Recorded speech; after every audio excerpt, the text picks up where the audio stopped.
Since then, I have been a part of many crypto communities, both in Greece and all around the world, and I have taken part in several projects. So, enough about me. Let's get to know each other, and I hope if you want to interact, it's a workshop, it's not a keynote, so feel free to ask questions and be part of the whole process. I usually ask who has any crypto or Bitcoin, but since it's a FinTech forum, I will start with a different question.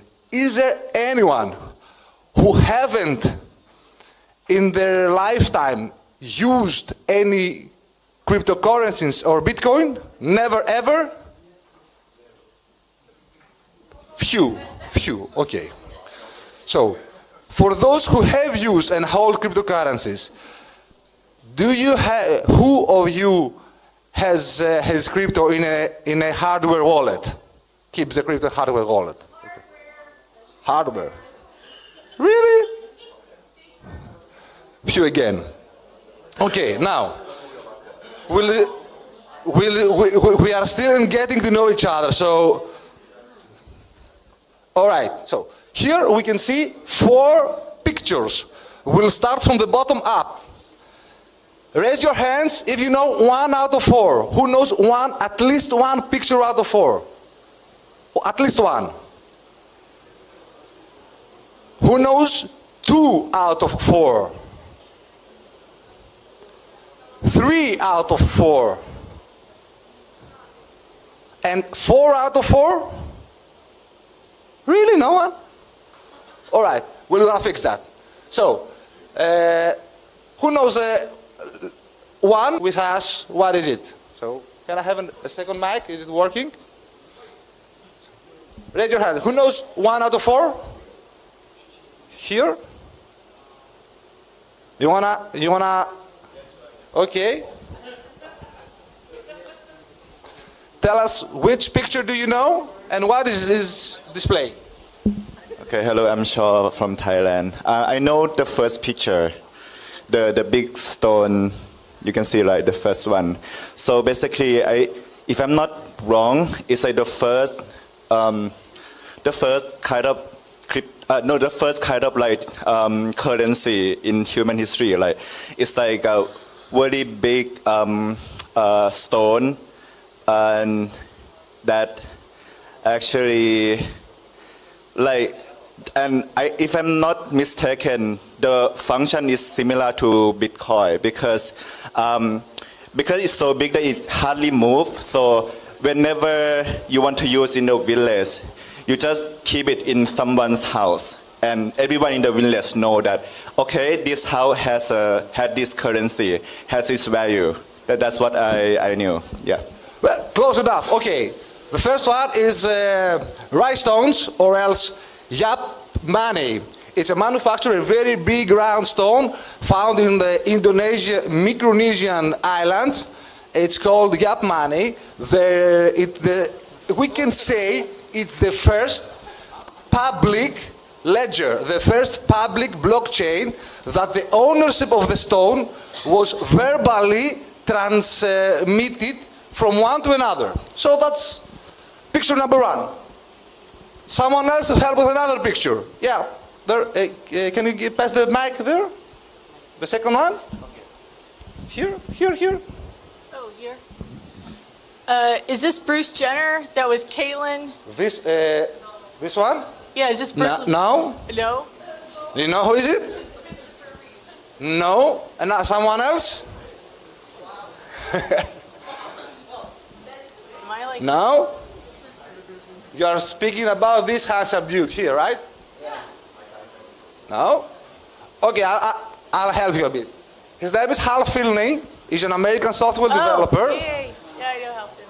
Yeah, so he is one of the core developers of Bitcoin. He was the second one to mine Bitcoin after Satoshi Nakamoto. He was the first one to accept the first transactions directly from Satoshi himself. So, we have 2 more. Anyone? Give the mic there. The second mic, please. Pass the second mic. Teamwork, please. Teamwork. Pass the mic. Great. Thank you. What's your name? My name is Shashwat. Yep. The top right, that's an elliptic curve. Exactly. And what are the, where is applicable to? Cryptographic hash functions. Yes, exactly. That's elliptic curve. It's one of the main approach of public key cryptography, also digital signatures, and other cool stuff that we use in crypto. And the last one, well, I thought that was the easier one. You? Okay. Why not? So, Jana from Slovakia, and it's newspaper or some news site. Well, of course, a newspaper. You state the obvious. Yeah, Pass the mic back, please. It has a meaning, this newspaper, the front page. Help? Teamwork, please. Yes, great. Hi, I'm Mark. So this is the message of Satoshi Nakamoto on the first Bitcoin blockchain, chancellor on the brick of second. I cannot read. Thank you, thank you. This is the front page of the Times newspaper, published on January 3rd of 2009. This is where Bitcoin network starts working, and this message was encrypted in the first block and stayed in the immutable blockchain forever and ever. And you can uncrypt it and read it for yourself. The message was counselor on brick of the second bailouts for banks. That was after the collapse of the Lehman Brothers, but we'll get to that in a few minutes. So, what are we gonna do here? The title of the workshop is Leveraging Bitcoin and Decentralized Values. In order to leverage something, you have to understand it first. So in order to understand crypto, you have to understand Bitcoin. In order to understand Bitcoin, you have to understand money. In order to understand money, you have to see how it works. What is money? So let's start with one more question. What is money? Simple one. Speak loud. What? Piece of paper. Credit. Credit. I'll just get your hand off it, all right? Everyone's trying to predict the next alt rock. First it was stone, then bronze, then iron, now gold. What can I even do with this shiny shit? Make fucking jewelry out of it or something? Yes! Yes, you can do that. Great idea, because it's malleable. And, best part of all, there's fuck all of it. It's a finite resource. Mate, I'll tell you what a finite resource is. My fucking patience, all right? Now, piss off! You know what? Stuff it. I'm taking it back. It's like talking to my dad. Yeah. Why don't you go discover avocado and smash it on toast, you dickhead? Yeah, maybe I will. Sorry, mate. I'll have a dodo head, thanks. Half a chicken. Piss on me, not you two. Oh, no. This is way better than gold. It's silver, or as I like to call it, light gold cash. It's faster to mine. It's... It's got to be the last one, surely. Ratskins, dodo heads, very tepid lemonade. Get it here. Desert warm. So, that is how we evolve from a currency to another currency. It's not easy, right? We are very attached to our ways that we are doing things, and it's really difficult to get used to new things. But that doesn't mean that they won't happen. They will. They do, and they are doing it right now. So, back to our first question, to what is money? Money is a concept. Money is an idea. Money is time. Money, you cannot put something, a commodity, to money and say that is money. The closest definition, which I found, and I modified it to meet my criteria, is this. Money is a language that we use to communicate value with each other in distance and in the future. So, money has some basic functions. What's that? That's a medium of exchange, store of value, and unit of account. We need to have money to exchange each other for trade. We need for store of value for future use, and a unit of account in order to measure things, to measure their values. So that's the basic functions of money. No currency is perfect in all these dimensions. So we make some trade-offs while using a currency. We need something maybe it's good as a medium of exchange, but lack as a store of value, and so on. So that was the functions of money, and that's the specification of money. So what do we need for a currency to have so it serves as a medium of exchange? It needs to be acceptable. It needs to be divisible, fungible, portable, and verifiable. For a unit of account, we need stability. And for store of value, we need durability. Durability as in terms of the current expectation of a stable or predictionary knowable future demand and supply for the asset. So, do you have any examples for currencies that used in the past that serve one function and not the other? Can someone help? Let's say gold. Let's go back. Was it good as a medium of exchange? Anyone?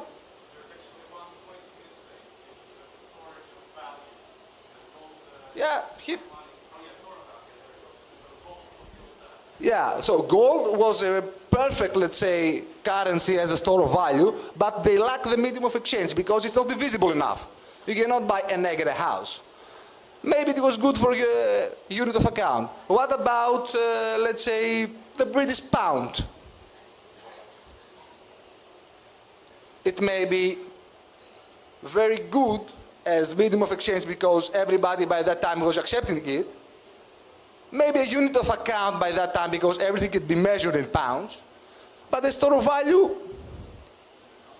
it depends about the time. If you want to inherit this amount of value that is described in pounds or dollars or euros or any other fiat currencies, you want to pass it on to your grandchildren, you may have suffered some depreciation. So the next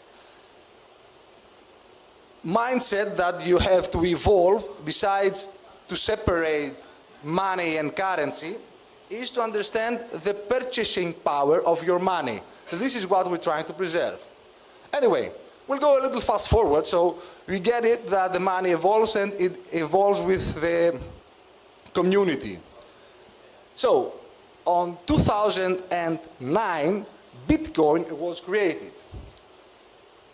But it didn't come out of the blue. Bitcoin is not an invention that a pseudonymous guy or girl or a group of people invented. It is a combination of pre-existing technologies that combined and gave us the first successful attempt to send money through internet without the need of an intermediary. And now we're starting to understand a little bit more about decentralization and the meaning of it and the essence of it, because we heard this word, I don't know, maybe 100 times and it's still 1 o'clock. But do we get it? So,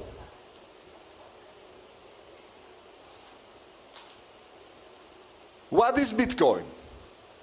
Bitcoin is 3 things. First, we have Bitcoin, the protocol. It's an open source software. It's code that anyone can access it, anyone can play with it, can copy and paste it, can alter it, and it's there. So then we have Bitcoin, the network. Anyone who wants to join the network, they download and run the software, the protocol, and then they are part of Bitcoin's network. And then we have Bitcoin with lowercase b, which is the currency of the network. It is what the participants of the network use to exchange value with each other.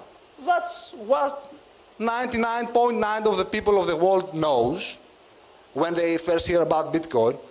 But hear me out, this is the tip of the mountain regarding to what is exactly Bitcoin. So now that we established the what, we're gonna see how it is created. The protocol has some rules that they are not modifiable. They are predetermined, known, and everyone who wants to build a network has to play with the rules. So it is created from a function that is called mining.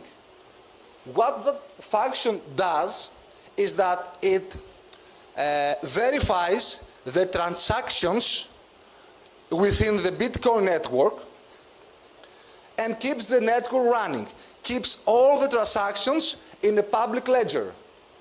So this, for that, those who join mining and does that work, they are rewarded from the protocol with newly minted coins. That's how is the architect of Bitcoin, and that's how it's working. So Bitcoin's monetary supply is predetermined and known, and nobody can do anything about it. When it's first started, there were 50 Bitcoin mined per block. Each block is mined every 10 times, every 10 minutes. Within a block, we have transactions of the participants. And after 4 years, the production of the Bitcoin is cut in half until it reaches the maximum capacity, which is 21 millions, and this will happen somewhere in 2140. In 2036, 39, there will be 99 of the circulation supply mined by that time. So there will be a very small percentage of Bitcoin to be mined. So this is the how. Now, why is so valuable? Someone asked why it costs so much. I think you did. So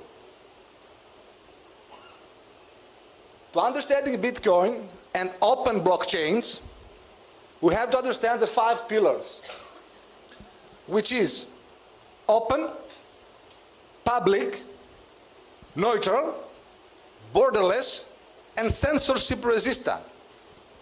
What do I mean by that? Bitcoin is open. Anyone can join and leave the network at will without asking any permission. So if you're a developer, if you're a miner, if you just want to use it, you can just download the protocol, run the software in your smartphone or a smart device, and then you're part of it. You don't have to ask permission from someone. It's public. Everything are stored in Bitcoin's blockchain. This is a public ledger where everything and everything is transparent. Everyone can verify anything. There is no hidden records. There is no something behind the curtains. Everything is exposed and immutable, and nobody can do anything about it. So, if you want to run a scam and you want to use Bitcoin with it, I would suggest you think twice before using it. It's neutral. Bitcoin doesn't care if you're rich or poor. Bitcoin doesn't care if you are man or woman or old or young, or where are you from, and what is your financial status, what is your religion, and what is your political beliefs. Bitcoin doesn't even care if you're a human. You can be an AI agent that knows the rules and plays by the rules and know how to transact, and for that you're valid. You can transact, you can participate. It's neutrality. It's borderless. You can send to anyone, from anywhere, to anywhere, whatever you want. And it cannot be sanctioned from a border. It's money that runs on the internet. So as long as the person you want to send bitcoins to has a smart device and internet connection, he can accept it. No matter if you have some limitations of your country, or maybe your country doesn't allow any other currencies to transact with. Maybe you are outside of the European Union, or maybe, I don't know, you have limits within your borders.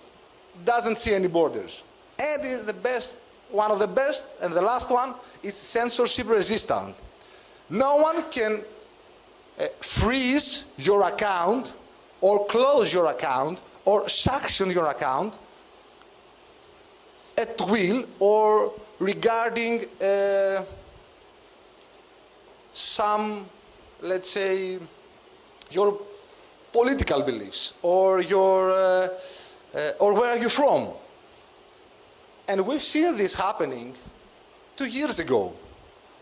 Russia, in 2022, was sanctioned from US. Actually, that's the first time in human history that this is happening.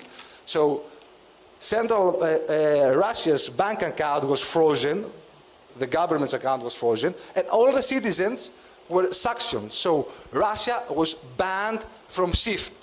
SWIFT is a worldwide protocol for international money settlements. So imagine you are a Russian student here in Istanbul, and you get sanctioned.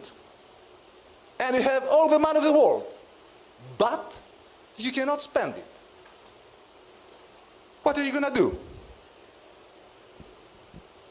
Imagine, from the other hand, that you are Ukrainian, and one of the biggest military forces of the world is invading your country, and you just want to save your women and children, and you want to send them abroad to your relatives in Australia. But the banks are closed because you have war, and the war has to be funded. What did you do? What are you doing? Do you have an alternative? Again, you have all the money in the world. You're a rich guy. You have land. You have securities. You have equities. But you cannot access them. It's funny enough, and I use this example on purpose, because by that time, both Russians and Ukrainians, they're using Bitcoin in order to overcome a problem that they were facing with their governments and banks. And I use this example because we have two nations, they're going to kill each other. Obviously, they cannot trust each other, but they, both of them, trusted the platform, the protocol, trusted Bitcoin to transact. Yeah. Is there a mic somewhere on the audience? Should be. No? There's a mic here. Oh, all right. Okay. Thank you. Thank you.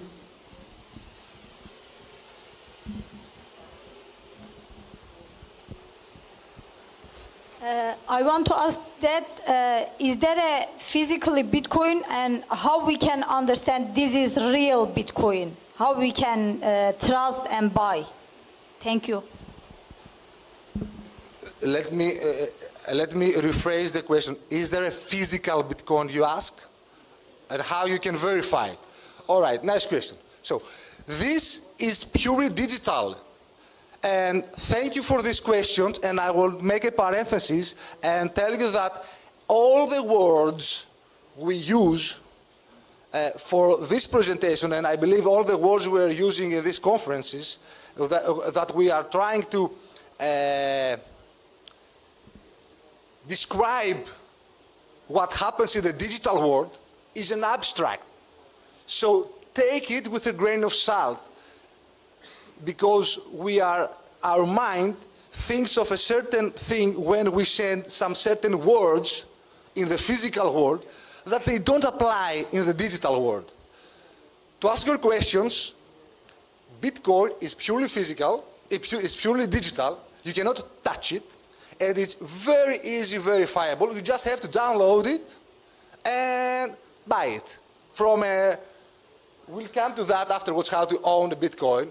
If I can send you Bitcoin through Bitcoin blockchain network and it arrives to you, that's it. You don't need any other verification. You have your wallet, you have your keys, that's how it works. No need to verify anything. There is no fake Bitcoin. This is one of the key characteristics that also applies in the digital world. Because, and that was a great pass, I will elaborate a little more, because since this was a question, I think it's very important for me to clarify a little bit more on that topic. Digital currencies like digital, we have, like here on our pockets, a credit card or an app on the phone or a smartwatch that we can pay with Revolut, or our bank with euro and fiat and dollars, and that is digital money. So we can transact in the across borders and in the digital world. But for that, the biggest problem in digital world to send money was exactly what you described. How can you verify that this digital dollar is not spent twice? Because we have, you can fake euro and dollar, and you can fake a little bit gold with fake gold bars, but if you know how to spot it, you will. And there are special machines to spot the fake paper. But in the digital world, if you just copy and paste, the paste is the exact copy of the original. And you cannot tell what is the original. This is the one and biggest problem that Bitcoin solved. So in order to prevent that from happening right now, what we use, authority. There is a central bank or a government or a corporation who is in charge of your account, for you not to spend twice the dollars you have on your account. So, for a transaction to happen, you want to send money in the US. So, I get your dollars here, I'm the corporation, the bank, I verify that you own the account, you have the dollars in your bank, I withdraw the dollars, and I'm sending them to the bank of your cousin in US. So the bank verifies that the amount is set, because he doesn't, the bank doesn't trust you, but they trust your bank. So the money goes to that bank and then goes directly to your cousin. So we have at least two intermediaries within this procedure. So with the process called mining, we eliminate that problem. I'm closing the parenthesis. If you want to elaborate, come find me in the coffee break. I will explain more about how this cannot happen. So where was I? I don't remember. Let's see. We were at the point that two countries, the citizens of the two countries that are still at war, and they don't trust each other, they trust the platform, they trust the network, they trust Bitcoin for their transactions in order to overcome one of their main problems by that period. So Bitcoin, we can say, among other things, it is a decentralized platform of trust, which you don't need to trust the other party. You just trust the system. Any questions up until now? Let me check the time. All right, we'll wrap it up. Okay, owning. you heard about this technology. How do you get your hands on this super cool magic internet money? 3 ways. You can mine it, but this door is a little closed because it's not efficiency to mine right now. For you to mine, you need to spend a lot of money on hardware equipment and spend a lot of money in electricity in order to verify the transaction in the network, keep the public ledger, and keep the network running. And for those services you provide to the network, you will get rewarded with freshly minted bitcoins. That's opportunity number 1. The easiest and most common thing is to buy from an exchange. Right now, there are a lot of exchanges, there are a lot of possibilities for you, like Coinbase, Binance, Kraken, Bitstamp, whatever. You just go through a KYC procedure for anti-money laundering and CFTC, combating of financing of terrorists. You verify yourself, and then you have to declare your income, you have to declare your social number, you have to declare why you want to buy the bitcoins, you have to declare where are you want to send them, if you want to send them somewhere there, and only then you are allowed to buy some with your credit card, or you just make a bank transfer and then you buy it from your account in whatever exchange. And you have the third option, which is to earn your bitcoins or any other cryptos. So that's a suggestion I can make. You can start accepting Bitcoin and other cryptocurrency for the services you provide, for the goods you're selling, or for your labor. You exchange your labor, you exchange your time for Bitcoin. And that's how you earn it. So that's 3.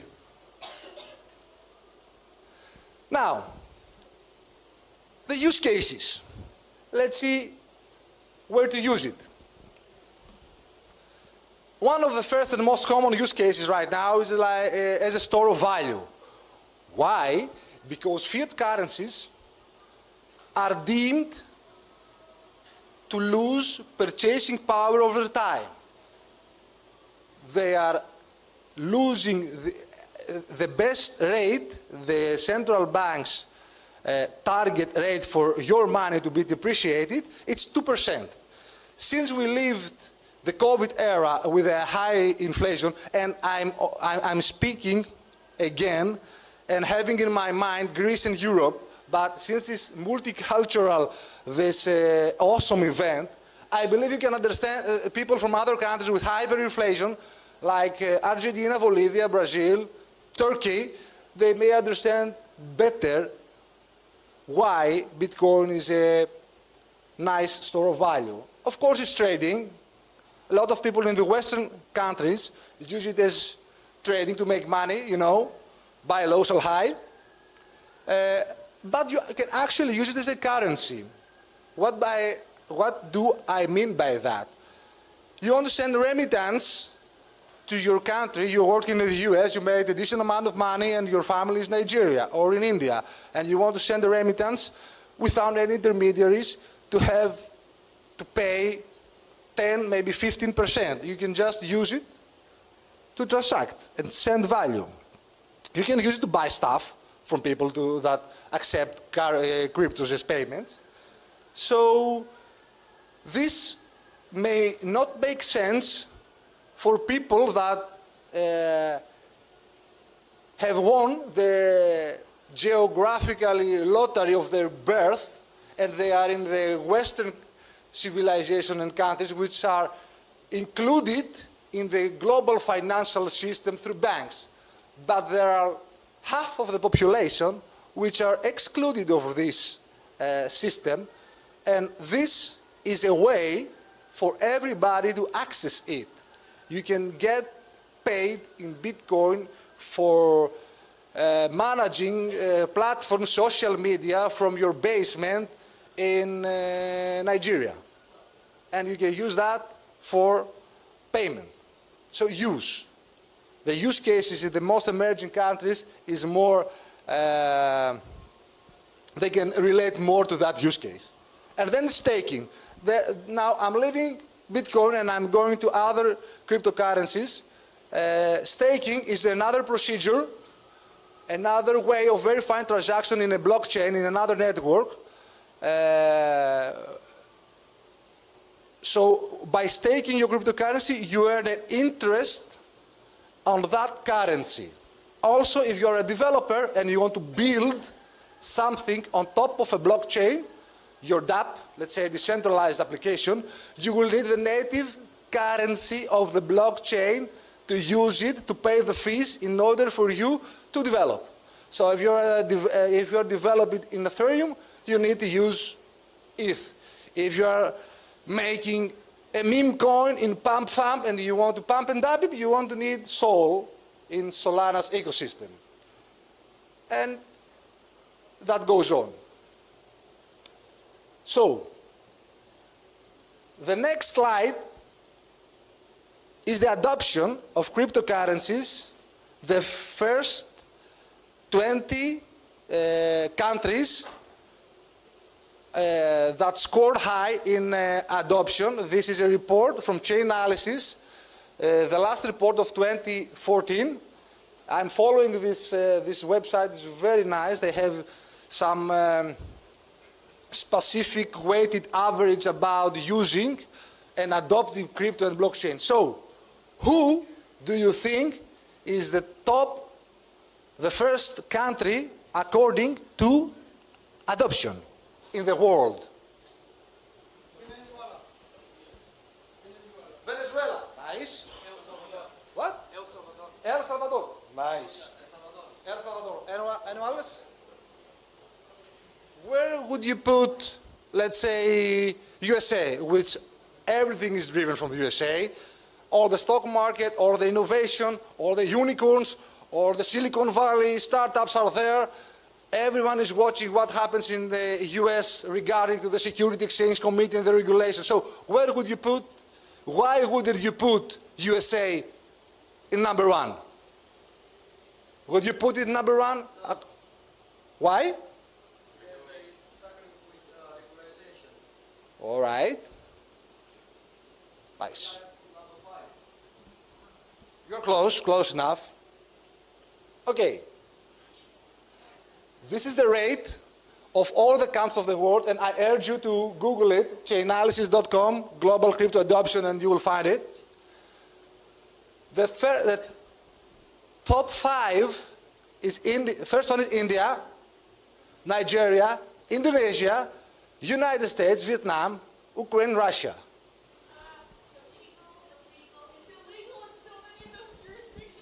So why the adoption there is so big? Why do they adopt it? Do they want to trade and make money?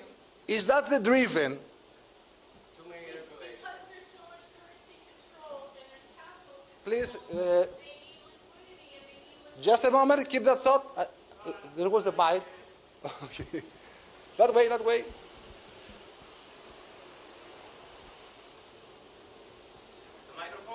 There? Excuse. So it's because they have a lot of currency controls and capital controls, and so Nigeria is honestly one of the most innovative countries in general. They actually started doing a lot of crypto stuff way before crypto even existed, so they were primed for it way beforehand. They need to transact value. And so what they're doing is finding anything they can to transact value. They're the ones that started doing phone minutes before we had crypto because there's too much capital control. India started taking it over when they started cutting out a lot of the currencies, when the prime minister took out a bunch of the currency and suddenly there was this freeze on a bunch of the currency.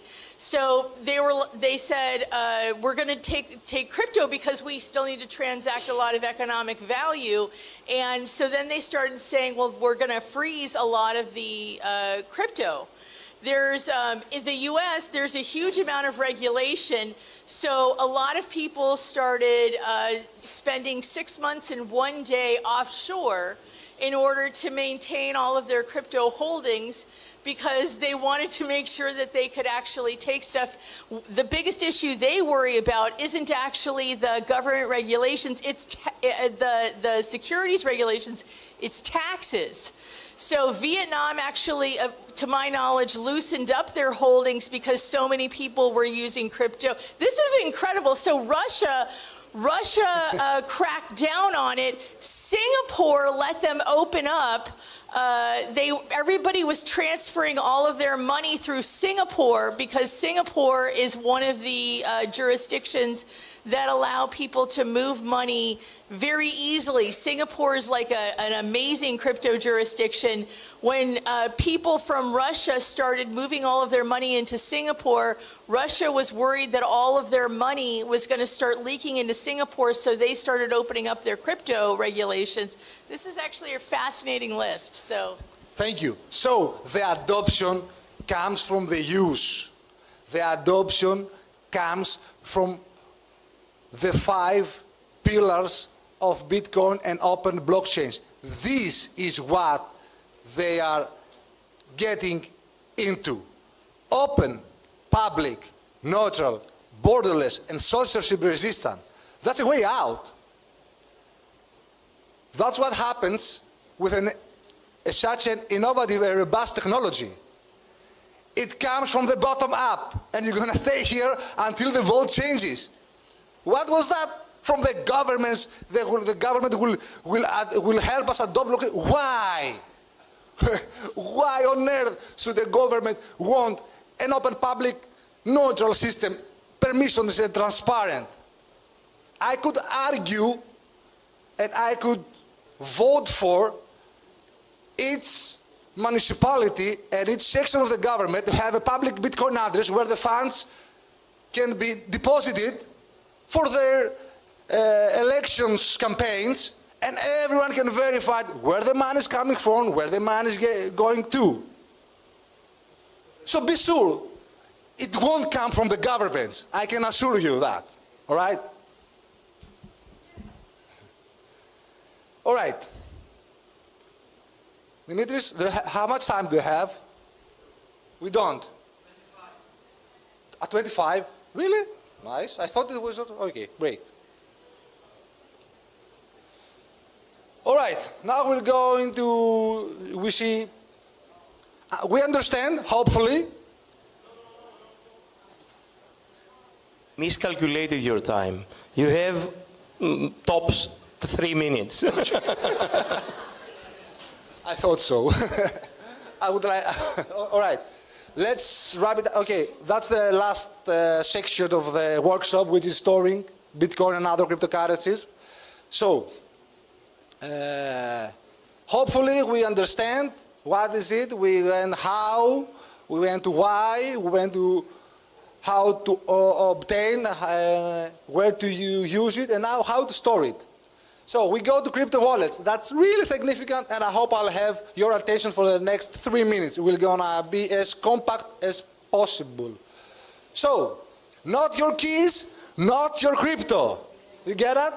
Not your keys, not your Bitcoins, and a special thanks to Mr. Andreas Antonopoulos. If you have never heard of him, you should. It's one of the biggest pioneers in the industry. I've never met him yet, but I really thank him because most of this presentation was inspired from him. So, we have 2 different sections of crypto wallets, the custodials and non-custodial, and that goes where, who is keeping your keys, who is keeping your crypto. Are you the owner of your money and your wealth, or did you give that power and that authority to an intermediary third party that we try to eliminate the whole this workshop?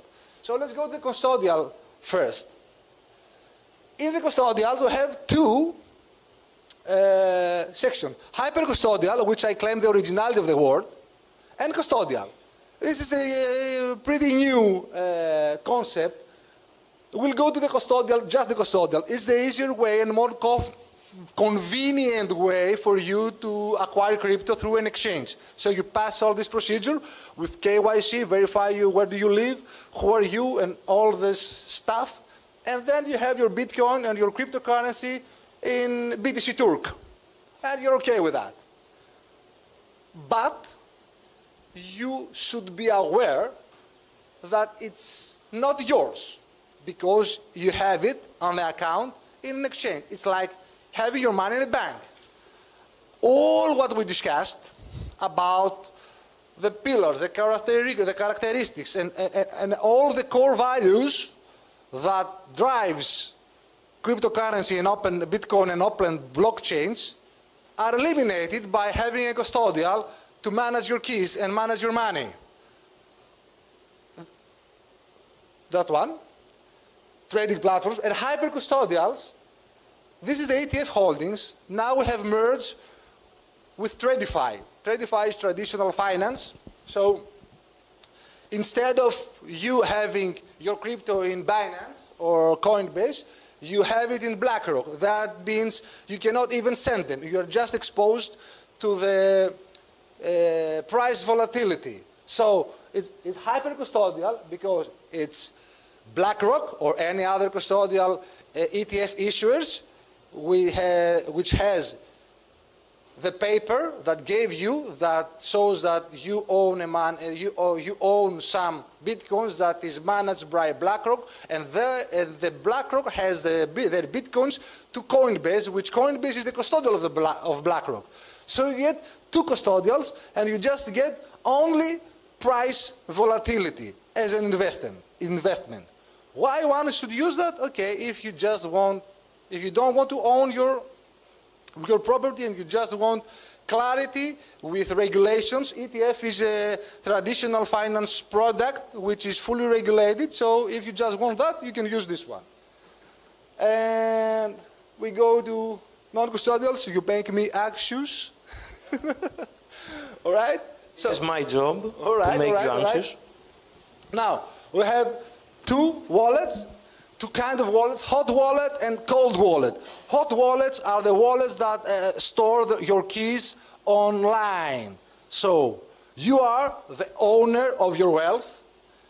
While you create a non-custodial wallet, you are getting a seed phrase, which is a backup phrase, where you can restore your wallet and regain control of your funds.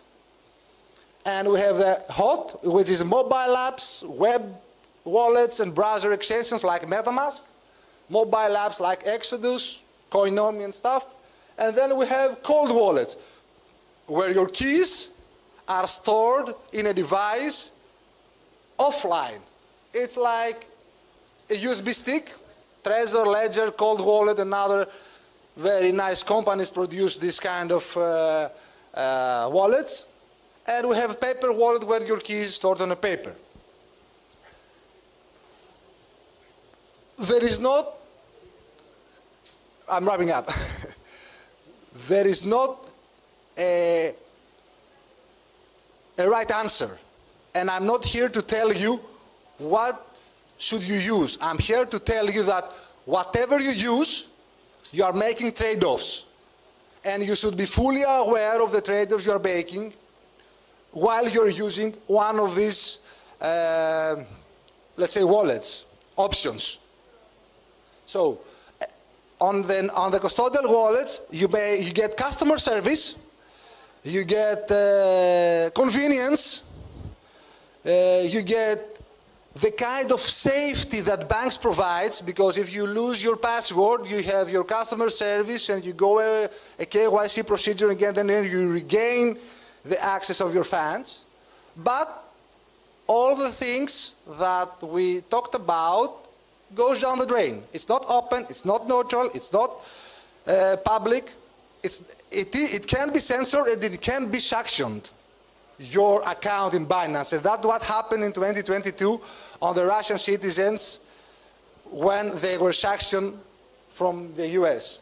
When we go non-custodial, you are fully responsible for your own wealth. There is no customer service. With great power comes great responsibility, as Uncle Ben said in Spider-Man. So be very careful when it comes to your personal keys and personal seed phrases and passwords when you go non-custodial. Anyway, the best way to understand Bitcoin and cryptocurrencies is to experience. No matter how many, last one, no matter how many seminars you attend, no matter how many books you read, no matter how many YouTube tutorials you're gonna see, you can never understand it unless you use it. So, on lunch or a coffee break, I will be more than happy to help you download a non-custodial wallet in your mobile device, and I will send you some Bitcoin, not the whole Bitcoin, some Satoshis, directly with Lightning Network. You will see how it is super fast and very easy to use. So, use, understanding, coming through experiences, and it is not the destination that matters, but the journey itself. Thank you very much. Thank you very much. Thank you. So, 2 points as regards what is going next. First, George is sharing Bitcoin during lunch. So, find him and get these Bitcoins.